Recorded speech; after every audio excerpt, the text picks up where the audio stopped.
How to park your car on a hill.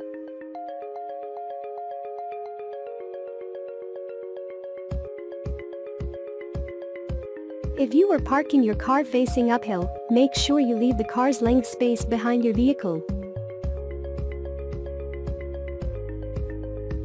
If you are parked car facing downhill, make sure you leave the car's length space in front of the vehicle. If you or the car is facing uphill, drive slowly and put one foot on the brake. If the vehicle starts to roll, use the handbrake.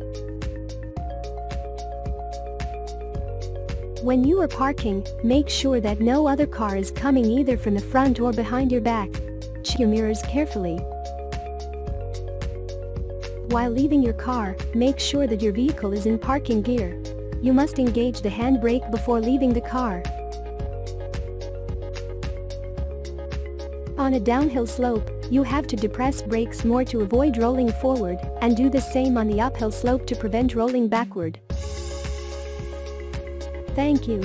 For more, visit our site www.carlearner.com.